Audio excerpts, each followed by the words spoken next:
That's very good. Did you look right? I'm aware of it. He said, I like it. Yeah, this week. It's like it's I like this kind of like how weird people are. I'm gonna have like for your thing. I'm impressed to get started. What do you make difference? There is nobody here. This is so strange.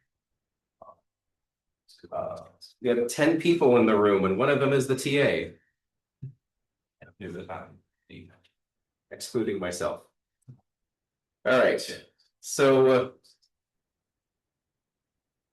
I actually have a request that I have not previously asked the TA, and since the TA is in here, I can utilize this opportunity to request that we get up the first peer evaluation for the first game. That's somewhere on Canvas. I was anticipating getting it up at some point during my office hours, and students were all over. So that didn't happen. But it'd be great if we could do that. Let's say that I'm anticipating getting that in by tomorrow night. So just very quickly, there are only 2 other people besides yourself in your group. Just rate yourself and your teammates based on effort and technical contribution. This does not need to be incredibly thought through if the result is that if you don't have any issues. Really, the only time that I would say take a little bit of time with this is if you have some complaints to let me know about with regards to one or more of your members. And I will use that information to approach other people and make sure that everyone is pulling their weight. So if anyone feels like they're doing more work than they need to be, this is a chance for you to let me know. Questions on that? Okay. I'm anticipating, because we're getting closer to the end of the first game, as your ideas come together and you know exactly what you want to prescribe, I'm going to be trying to cut down a bit on the amount of material that I'm lecturing on and spend a little bit of extra time during our weeks where you can work with your groups and just make some progress on games. So I'm thinking that I can probably get away with lecturing one day this week and one day next week, something like that. And then the rest of our class meetings will be time to work, make progress, ask me questions, get help on some things. So today is going to be the only day that we talk about this for the week.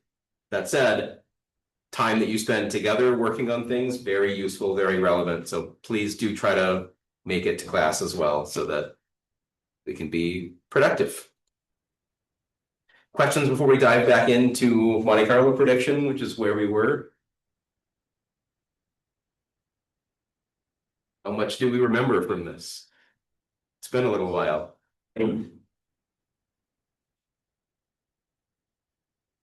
What was Monte Carlo prediction? Just at a very high level. We're just trying to find the most optimal path for like that kind of game space, like evaluating the kind of the numerical value that each space has to get into a win condition.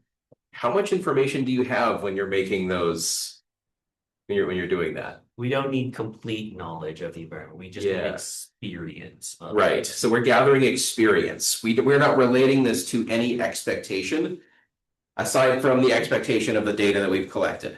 So you're playing in an environment that you don't know the parameters of, and through the gaining of experience, you're becoming able to approximate the parameters of the environment that you're in through the law of large numbers. As the amount of experience you have starts to dominate the state space of whatever it is that you're doing, then you can start to rely on your experience as converging on the actual values. It's just that frequently these state spaces are so incredibly massive that to get to that point, we don't have enough time before the sun envelops the earth to gather that much data, even from computers that can make billions of calculations per second.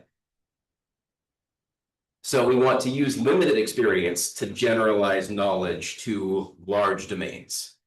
And there are going to be problems with that. There are small sample issues whenever you don't have good coverage. So we looked at how to get coverage in chess, things like opening moves and closing moves, because you see those states over and over as you play the game a bunch of times. Whereas those middle states in the middle of a game, you may only see once. It may be the only time you are ever in a game with exactly those pieces in exactly those places. So it's hard to make a large generalization from a sample size of one. We talked about the issues of first visit and every visit Monte Carlo. So first visit just says, even if you visit the same state multiple times, we're only going to update it based on the first visit, rather than for every possible visit through that exact state space, because we don't know why we cycled and end up back at that same state over and over. But we do know that it's an equivalent state. So however it is that we evaluated the process at, if we think this is a game, the end of the game, we could have gotten there from that last visit and saved ourselves a bunch of time. So pseudocode for some first visit Monte Carlo. But I think it mostly speaks for itself. We take as input a policy that we're trying to figure out how good is this policy. Remember that a policy is just how we're making our action selections. So we have some experience, and that tells us some policy that we're following. To evaluate that policy, we're just going to gather experience. We loop for every episode that we make, and for every step of the episode, we're figuring out the return from that step as we calculate the average of returns every time we visit that state through all of the experience that we get, and we end up with an average of our experience. We can apply this to games we know and love. So we're going to start with blackjack. So in blackjack, the state is the sum of the cards that we have. Whether we have a usable ace, that's just a binary as to whether we could add 1 or add 11 to our sum. And the dealer's card, the one card that the dealer's showing from their 2 cards. We're familiar with how blackjack is played at a casino. Absolutely. Dealer only shows 1 card. You have to go first. If you bust, it doesn't matter what the dealer does, you've already lost. So an action in blackjack, you can either hit or you can stick. Reward is either you won or you drew or you lost. And the policy we're going to start with is request cards if the sum is less than 20. Not an optimal policy, but it's at least a policy that we can start with. It's difficult to use dynamic programming, even though the environment dynamics are known from this, just because there are so many repeated states, and the state space is a little challenging to figure out the exact probabilities in trees. So we could go ahead and try to understand this environment through the use of the experience that we gain. One way to do this, we're just going to run it a bunch of times. And we'll see some of the issues with this state space as we run this a number of times. So on the left, we have 10,000 episodes have passed. We've played 10,000 hands of blackjack. And on the right, after 500,000 episodes of playing blackjack. First and foremost, how do we make sense of what we're seeing? This is just a 3D image of, we have the reward. This is how frequently we won between -1 and 1. The axes themselves, whatever card the dealer is showing, and our sum between 12, the lowest possible sum we can get with a usable ace, and 21, highest possible value we can have before we bust and immediately lose the game. But we break this down into 2, whether we have a usable ace or don't have a usable ace, because that changes a bit of our strategy. What do we see? Obviously, like if you don't have a 20 or a 21, you're not having any chances of winning. Because you're pretty near the floor. Yeah, So doesn't go so well. obviously, like with the program, then if you don't have a 20 or 21, you're not winning. So why not just keep doing the same same drawing of at 20. Well, the height of this is better than busting for sure. So Yeah. right on a 20. Remember that this is based on this silly Yeah, strategy of Exactly, yeah. how frequently you're requesting. It looks like, yeah, we aren't doing very much. This isn't great. Why is this way more jagged than this? I feel like feel like if it's like a usable ace, then it's like it creates that split option of like, well, of like trying to ring out for like another small number. Like, Okay. I don't know, maybe like you're at 20, you're at 19, or what, I don't know, like whatever would constitute as, actually, I don't know. I don't know. I was thinking, yeah. I mean, to piggyback off of Yeah. what Simon's saying, that like, if you have a usable ace, that gives you 10 points of wiggle room, because if you mess up, it's like, oh, well, you still have another gamble chance. So like, if you have any number that's lower than 9 or 10 that you have with the ace, you can take a gamble and you might get closer. Though eventually it's gonna flatline out, and then it's still better than having no usable ace, but it doesn't look great. The good point. We haven't yet struck on why I think this looks more jagged.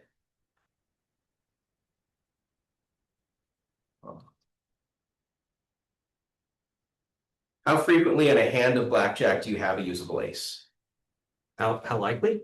How frequently? Or yeah, how likely? Okay, I'm sorry. I mean, Basically the same question here. Like the 1 in 40, not 42, 52, or no, 4 in 52, right? Because there's only 4 in the deck. Unless there's something. Yeah, so it's not, you don't have a usable ace terribly frequently. So how long do you have to play blackjack before you get an idea of how good is it to be in a state with exactly this sum with a usable ace? The reason this is so wild is we're going to have seen some of these states a few more times than we've seen others, but it's small sample across the board.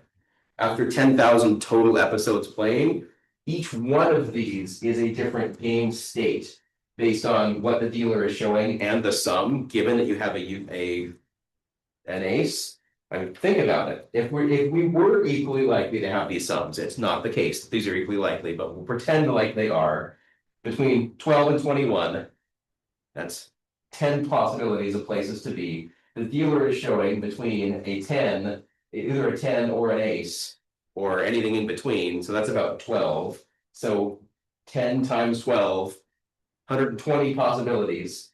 How frequently are we seeing a usable ace? Maybe 10% of the time. So now you're seeing a usable ace on each one of these in 1 in 1,000 games that you're playing. So if you've only played 10,000 total episodes, the average sample size across this, with deviation on both sides, is 10. How much information can you gain from playing 10 games of blackjack? You probably don't have a great sense of, there's some more luck involved than there is understanding of the true value of being where you are. So this is small sample. But no usable ace, we have a lot more information because we see those 9/10 of the time, so we have a sample size closer to 90 instead of 10. So we can see how frequently we actually win the game from each of those states, which is very infrequently according to this really bad policy.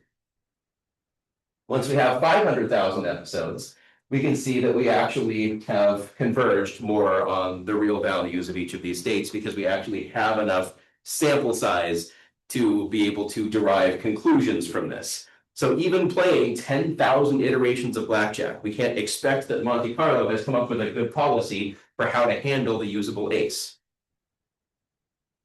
So the amount of experience that you need is going to scale with the state space and how likely you are to explore and reach each of those states in this system. All right, any questions on how to read any of this?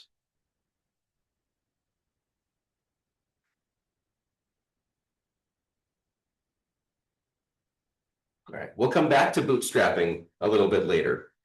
But the basic idea here is that the estimates for each state are independent of each other. That means that there's nothing that ties, if I'm in this state, I'm more likely to be in this state than another state, etc. We're treating each of these states as independent from each other. That's not really the case in practice for blackjack. you would imagine that if you have an ace and an ace showing, that you're more likely to be in a particular next state than you are. You're not equally likely to be in each state following that play. So you'd have some, we're violating the independence assumption. But the estimates for each state remain independent. And that's just something that is necessary because we don't want to factor in the underlying cause and effect of each of those states into our analysis. It gets too complicated too quickly. This is a reasonable assumption that we can draw because the results that we get are going to be relatively similar whether we're factoring that in or not. It's a lot of extra work for a little bit of extra gain. So we can estimate the value of a subset of all states. However it is that we evolved from this state, we're going to assume that the value of this state is based on the average of every play we've made where we hit this state and continue to the end of the game. Makes sense? So in Monte Carlo, we're just looking at the sequence of events from this one play. Dynamic programming, we talked about we're making an analysis from a state to the value of each possible state that we could get to, or using state action pairs, depending on whether we're getting the value of a state or the value of a state action pair, using the Bellman equation. So what does Monte Carlo look like from here on? This is a weird game. We're going to start in a random location with a random orientation. And then our options from there is we can move in any of the 4 cardinal directions with the goal of ending up in this bright green square and with the goal of avoiding this bright red square. So here we have a model that's not really available. We don't need a model in order to create a policy. We can start with a random policy, but we can also figure out that as we have more and more examples of choosing actions, we can, the actual value of these state action pairs or states on the left side are going to converge to their actual values given enough experience. But in order for that convergence to be guaranteed, we need to explore every possible action without cap. We can't decide everything we've seen so far about this move is negative, therefore we're not going to explore it ever again. We need more and more experience with this as we need to allow the law of large numbers to kick in. Regardless of how many iterations it's been, we need to continue to, at least with some proportion of time, do everything so that we do converge on those real values. And we can see that as we get more and more experience, we see something that makes sense come out of this. As we're looking at this, what do we notice about the values of these states? Does it make sense given what we know about where the game ends positively and negatively? The negative values are ones that are close to the negative outcome. The positive values are the ones that are the closest to the positive values. This is good. But to guarantee that every state action pair is visited infinitely, even if we want to allow the policy to diverge from that, we can do something called exploring starts. And that means that if we specify the state action pair to start on, then we guarantee that we're going to visit every state action pair an infinite number of times. You don't need to bake it into the policy, the exploration policy. You can bake it into the first action that happens in the game. It could be that being in this square and deciding to move right is a terrible idea. It is a terrible idea. But every once in a while, we're going to start in this square and moving right. If we start at that point, we will very quickly identify what the actual value of that is. It's something that's really bad. So our policy doesn't have to incorporate when we are here. When we move here, we shouldn't decide to move right. We should be moving elsewhere, trying to get to the green. But It doesn't have to be embedded in the policy.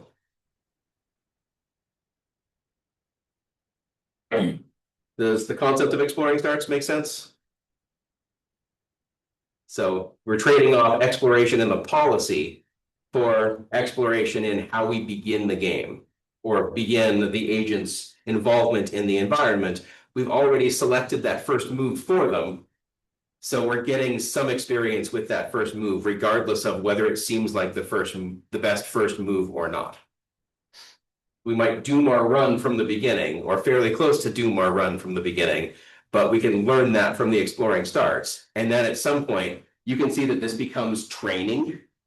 When we stop using exploring starts to figure out the value of each of these, what we've learned at the end of that is a policy such that when we do start down in the lower left corner, we could now just follow the policy and optimize the run. You're not exploring starts when you are trying to perform. You're exploring starts when you're learning about what is optimal, and then you're getting more experience as you play in places with actions that look better. So you're prioritizing the states and actions that look good to get a large sample size while still exploring everything and knowing that in the bigger picture, what you're selecting is optimal. All right. Term that we use when we are doing this is called control. It's going to be what tells us how to optimize our policy. How are we learning? The control algorithm is what promotes learning. So we'll use generalized policy iteration, just like we did in dynamic programming, where we're switching between a policy that we're evaluating, a policy that we're improving, policy that we're evaluating, policy that we're improving until we converge. So here is where we're doing policy evaluation. We're gonna have a single episode with a start chosen by exploring starts. That's how we evaluate the policy. We're gonna make one set of play from that. And then policy improvement is again back to that greedy selection where we're going to decide that the policy, what tells us what to do, is going to be the best action that we've seen so far. And we get from this something that will eventually produce a better and better and better policy as we slowly get more proof from the exploring starts of each of those. But in general, there is no proof of convergence from this. We don't get the optimal policy out of this necessarily for all environments. So here's some exploring starts code, pseudocode. We're just going to say the policy is initiated arbitrarily. The actions, so the value, how likely we are to choose each of those actions, chosen arbitrarily. We're going to come up with the state action pair values. They're also going to be initialized arbitrarily. So it doesn't matter what we set this to be. We're going to use our experience to determine what is right and what is wrong. We just need to set them arbitrarily to have an initial value. Returns is how good each return from each state was as we get more experience getting toward the end of the process from there. Then again, we just loop forever. We'll choose our actions randomly so that all pairs have equal probability, generate an episode from that, loop back, get the returns, and then optimize at the end of this and greedily select the best action that we can from the information that we collected. And this changes the policy as we continue to loop that forever. At some point, we could say we have enough experience or our time limit has been reached, we'll stop the process. And from our experience, what we have is the best policy from that experience could generate. Questions on that?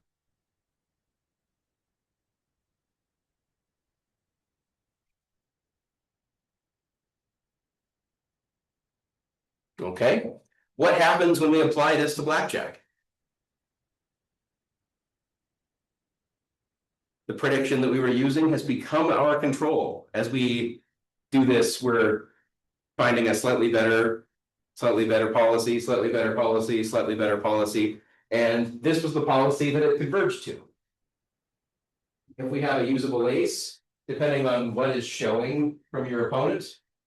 If your opponent is showing anything other than an ace or a 10, because they're likely to end up something, blackjack, something, then you're going to stick. If you have a 19 or better, if they're showing the ace and the 10, 18 or better showing anything else. If you don't have a usable ace, then you will, if the dealer is showing that they're going to have a likely 17, 18, 19, 20 plus, then we should choose to hit until we reach 17. When we reach 17, we should stick. But if the dealer is showing something low, then it's worthwhile to stick because the dealer may actually bust. And the probability of the dealer busting is going to be greater than the probability of us hitting on a 13, 14, 15, or 16 and not busting. And that was embedded in the control that we learned. So we just optimize this process by simulating it a bunch of times. And at the end is a policy to go apply so that we don't have to think about how to play blackjack. Now blackjack is the algorithm that the house is using versus the algorithm that you are using.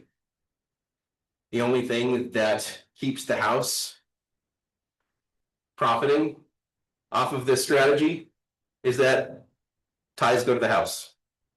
That's the only reason. If we could apply this strategy against the house's strategy, we would expect to about break even.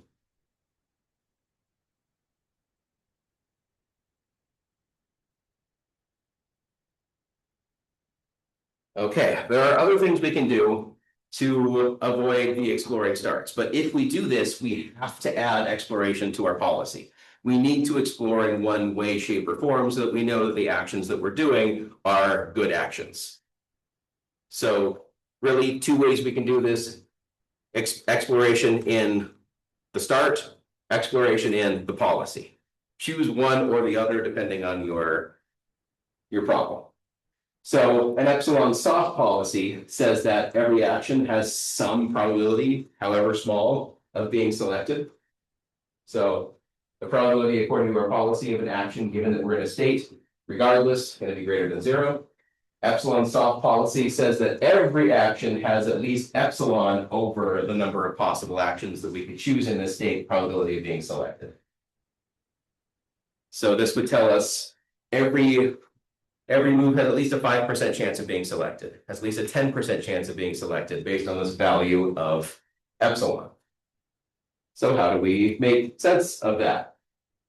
Given that, we could use an epsilon greedy policy from before. That is one such epsilon soft policy. But now we need to start thinking about something that is difficult for people to grasp in here usually. It's difficult for me to grasp. It took me a couple of years to really understand this. So I'll try to do it justice. The concept of on policy and off policy. So the question with regard to on policy and off policy is basically just how are we making our decisions? Is our policy making our decisions for us? Or are we learning a separate policy, one of which decides on our actions and one of which is going to update our best expected value from this state? Because if we're exploring a lot in our policy, it's hard to learn from a lot of suboptimal plays. Imagine that you're playing in chess and in one move you can checkmate your opponent, but you want to gain more experience and explore what happens if you don't immediately checkmate them. Can I checkmate them if I play here instead of there? If you went through with that and tried to backtrack that to being in your state, it would make the state of where you can checkmate your opponent in one play look worse because you no longer had a 100% chance of winning from playing that. If you had two policies, one of which could say, all right, I'm going to explore relatively frequently, and one of which could look back and say, well, if I did this optimally, here's how I would update the state because I'm going to pretend like I just checkmated my opponent, but I'm going to gather more data from suboptimal areas without backtracking it to the result of that state because I knew I could have done better from there by not exploring. So you trade off getting new information with using that new information to update that state. On policy, there's only ever one policy. Your exploration and your values are all embedded and learned from the same policy. Off policy, you have two policies, one of which is the behavior that you follow, and one of which is the one that you are learning. I like to think of off policy like making mistakes on purpose while you are training so that you can learn from the mistakes. But once the competition begins, you throw away the exploration and you use the best knowledge you have from all the training and all of the mistakes that you made. While you're training, you're going to look silly because you're making a bunch of mistakes. Any outside player trying to figure out how good you were is not going to have a good measure because you're making mistakes all the time. You know that you're trying to learn from them, but your opponent doesn't. It just looks like you're making a bunch of mistakes. When you go to play your opponent, you throw away, you know you're making the mistakes, so you throw them away and apply the best policy that you could have learned from all of that playing around. So that's what we get here.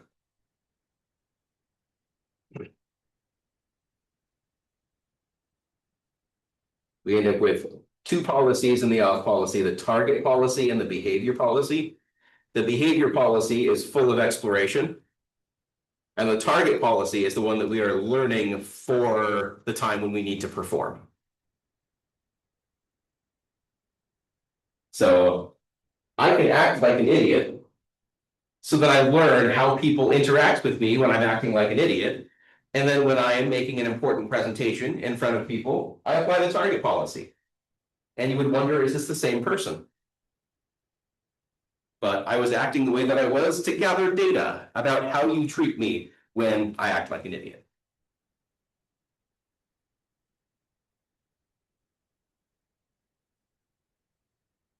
We'll see that off policy is typically more powerful in general. It applies to more scenarios than on policy does. But it relies on training time. It relies on the fact that we're not performing from the first moment that we are aware of our situation. Because off policy, as it's training, looks silly. It's not performing to the best of its ability. So if you find yourself in a scenario or a situation where you need to perform from the beginning, think of it like sitting down to a high stakes board game with your friends. Everything's on the line and none of you know how to play the game. As you're learning, you're not making silly mistakes, trying to figure out the rules of the game. You're applying the little bit of information you know for a competitive advantage from the beginning. That's more like the on policy. And now, if you can pause time right before this very important match and play a bunch of simulation matches ahead of time, now you could play in a way that explores the state space. You're not winning the game very frequently, but you're gathering data about how to play the game. Then you unpause time, take the information that you learned from the mistakes that you made, and you do the best you can in the game. So that you will do better when you do that, but it relies on that important ability to take some training time where you're not being evaluated during that training. Any questions on that? Does that make sense as an explanation?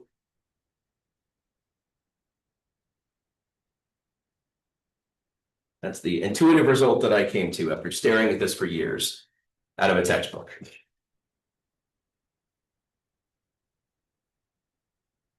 Okay, so going back to this game that we were playing, we see that we're trying to estimate the values of every state action pair under our policy. We look at every possible action of the policy and the behavior. If we're doing this off policy, the behavior policy has to make sure that we are taking actions frequently enough to gather data so that we know how good or bad each move is. Because we are not currently we're not performing, we're gathering information. So B has to be aware of when the policy has a different probability of selecting an action than the behavior policy. So we've learned something. We've learned something from our behavior policy that suggests that this move is better than that move. But there has to be something that we have to do in order to convert and update one policy with experience from the other. You can imagine I'm trying to learn information about how to optimally move in this game, but the information that I'm getting is from the dumb experience getter.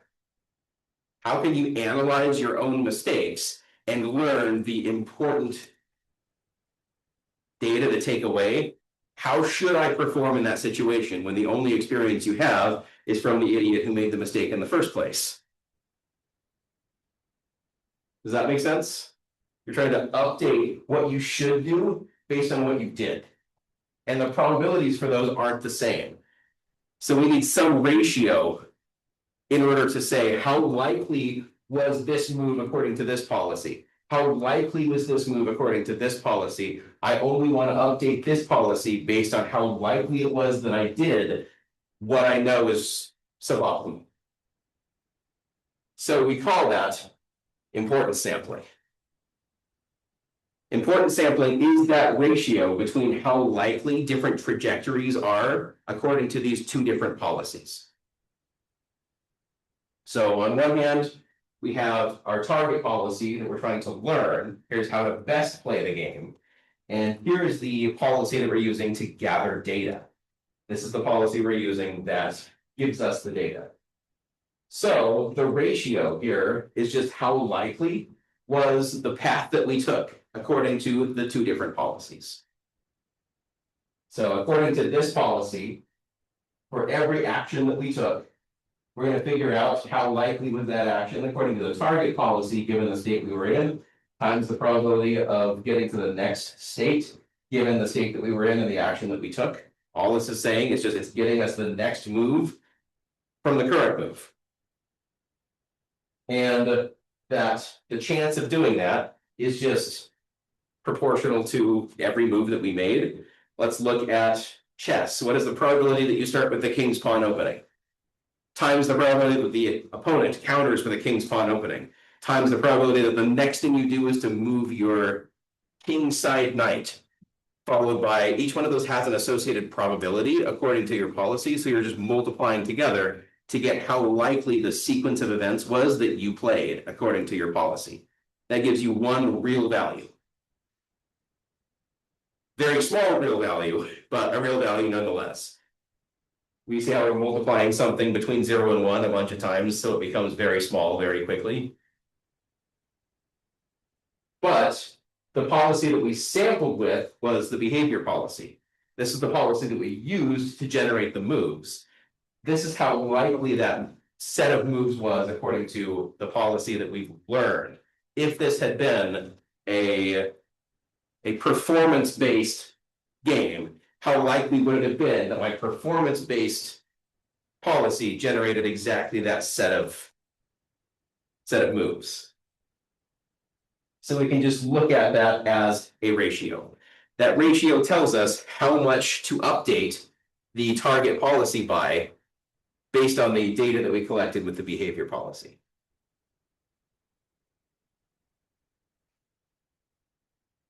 We can't get too much further in this until we talk about the very important concepts of bias and variance. Who's seen this before in a machine learning class?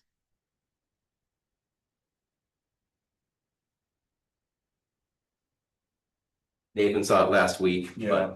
but Yeah. that's okay. So there are three types of error that can lead to reduced accuracy when we are trying to predict something. Bias, simplifying assumptions made by the model to make the function easier to learn. This is when we underfit or we underlearn some function. So if we were trying to learn, I don't know, some quadratic function, and the ability for us to learn this, we're going to say, we're going to try to fit a line to this function.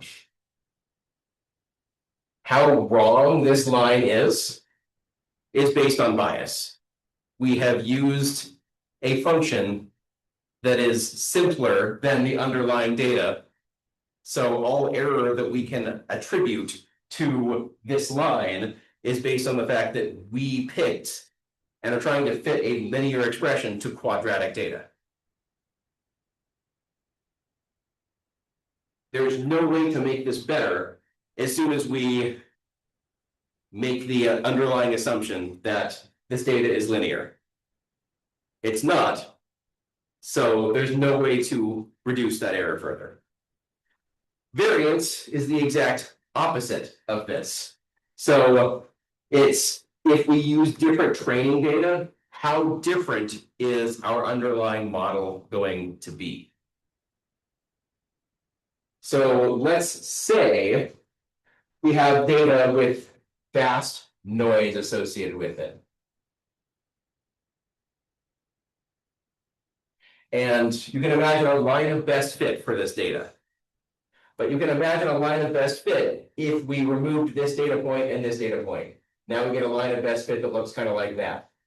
We add these 2 points back, but now we take away this point and this point. And the line of best fit that we find for this is very different. And we add those back, but now we take away, you can see that as we use different subsets of the data, the line of best fit that we learn changes drastically when the data has high variance. If the data is exactly linear, then it doesn't matter which of these 2 points we ignore. We're always going to draw the same line, regardless of which points we ignore. So when the data does not have variance, the target function that we learn is always the same. But bias and variance are inverses of each other. When we don't make this simplifying assumption, when we don't make this, then the data that we remove is going to lead to more variance in what we produce. Whereas it's not really going to change much. There's almost no variance in a high bias example. We take out 2 points to this quadratic expression. It's not changing this line of fit very much. It's still just very wrong, but it's wrong because of high bias, not high variance. Is high variance like overfitting, or is that something else? Yeah, it is reasonably, it can be overfitting as well. Okay. You're overfitting to exactly that training data. The error that comes from that overfit is based on trying to learn the underlying noise in the training, in the data. Last one is irreducible error. Doesn't matter what we do. The error is from something underlying the data collection and the problem. It's not something that is learnable without trying to learn the noise. So it is never going to generalize to unseen data. And we'll talk about why this is important here in a moment.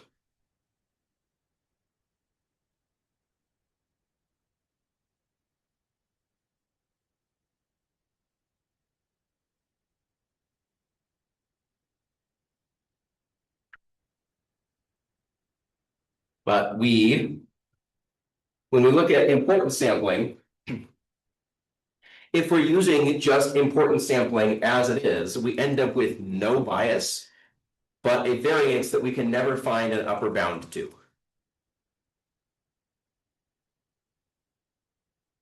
What does this mean? And why do we think that is when we're looking at the ratio of how likely a behavior policy and a target policy are to pick a particular path through the state space?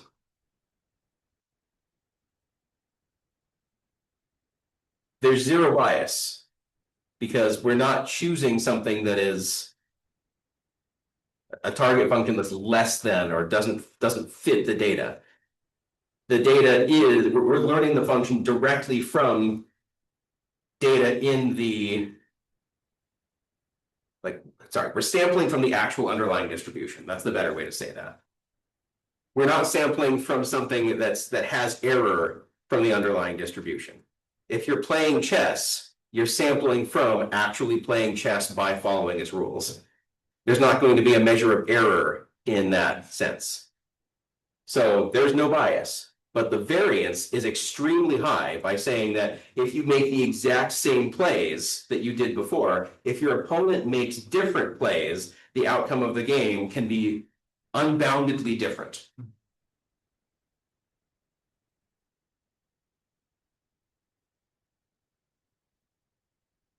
I think that's the easy way to visualize or understand why that's happening.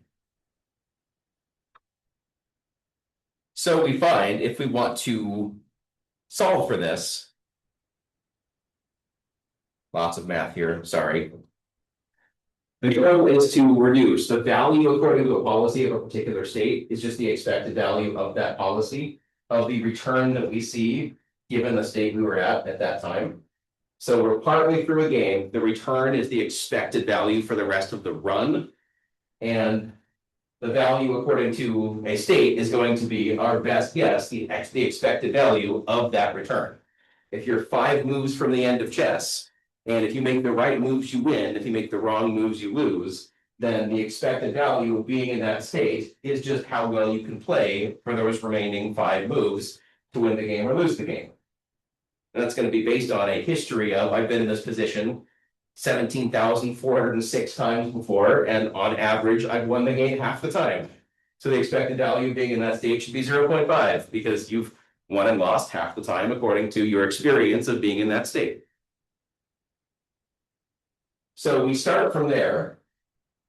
And we want to now, this is the target policy. We want to relate this information in terms of the behavior policy. What is the expected value in terms of the behavior policy? So we're going to try to convert what we know about analyzing our past experience to try to make that in terms of the expected value of the behavior policy, the one that's actually going and gathering the data. So we break it down. According to the target policy is making a bunch of, this is going to be every possible path through the exact sequence of steps from time t to the end of the game, where we're going to say the probability according to this policy of selecting this action at time step k, given that we're in state S at time k, times the probability of the next state that we end up in, given that we started in the state and picked that action, times the return that we experience at that time. And we just sum all of that from all of the experience based on every time we've been in this state before. To convert this down into the behavior policy, we have to rely on the importance sampling ratio. How likely it is that this policy generated this exact same sequence of actions. And the importance sampling ratio for that is embedded in this term. So it's really just saying, this is a fancy way of saying a ratio. How likely was exactly the same sequence of events according to the behavior policy? That gives us the expected value of the behavior policy, and the only thing that changes from here to here is that we get the importance sampling ratio out front.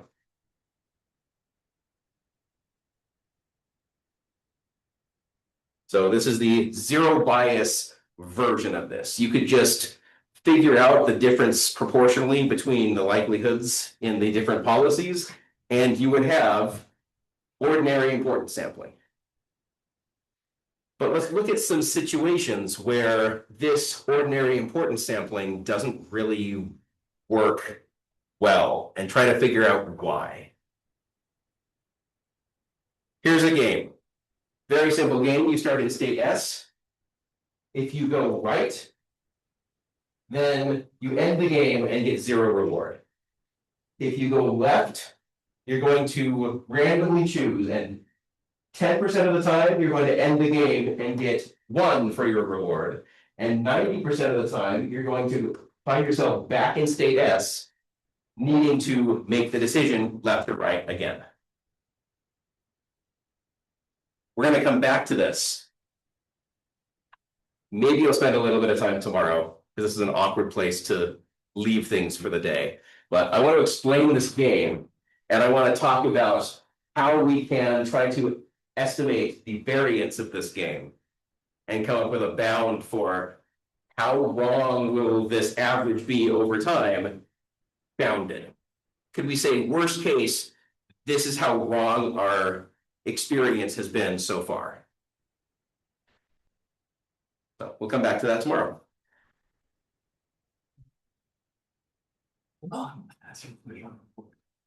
Do anticipate that there will be some time to work on games tomorrow as well. Okay, yeah. Yeah, thanks for